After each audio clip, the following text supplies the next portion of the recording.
ایک دن حضرت علی کی ایک ذرہ گم ہو گئی تھی۔ ذرہ اس چیز کو کہتے ہیں کہ جو جنگ کے میدان میں آپ اپنی چھاتی کو نیزوں سے اور تلواروں سے بچانے کے لیے استعمال کرتے ہیں۔ ایک روز حضرت علی نے ایک عیسائی کے پاس دیکھ لی۔ وہ اسے پکڑ کر قاضی شریک کی عدالت میں لے گئے۔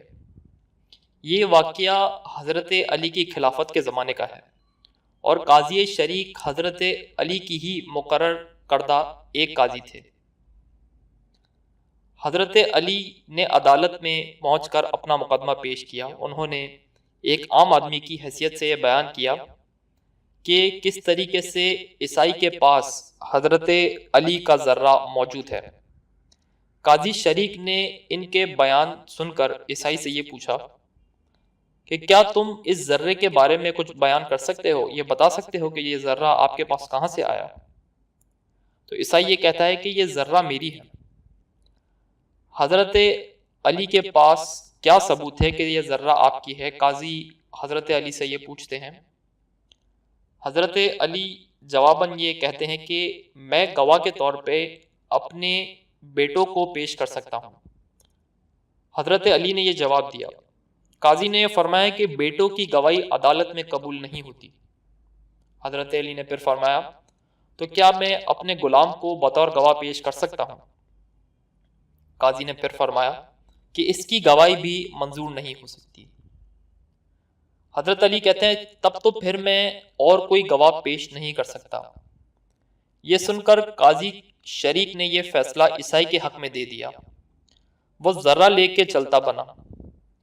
امیر المومنین اس کی شکل دیکھتے رہ گئے، لیکن چند قدم جا کر عیسائی لوٹ آیا اور بولا کہ میں گواہی دیتا ہوں کہ یہ ایسا ہی فیصلہ ہے جیسے فیصلے نبی صلی اللہ علیہ وآلہ وسلم کیا کرتے تھے۔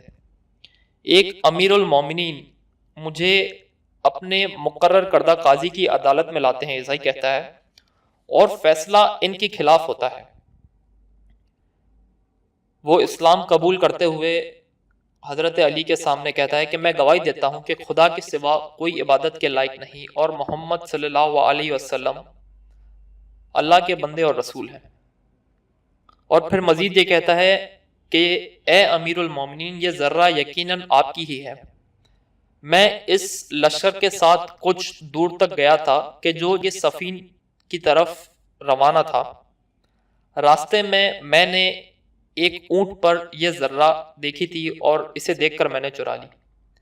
یہ سن کر حضرت علی کرم اللہ وجہہ نے فرمایا کہ چونکہ اب تم مسلمان ہو گئے ہو تو یہ ذرہ اب تمہاری ہے، اب اس کی مجھے کوئی ضرورت نہیں، اور میں تمہیں بطور تحفہ یہ ذرہ پیش کرتا ہوں۔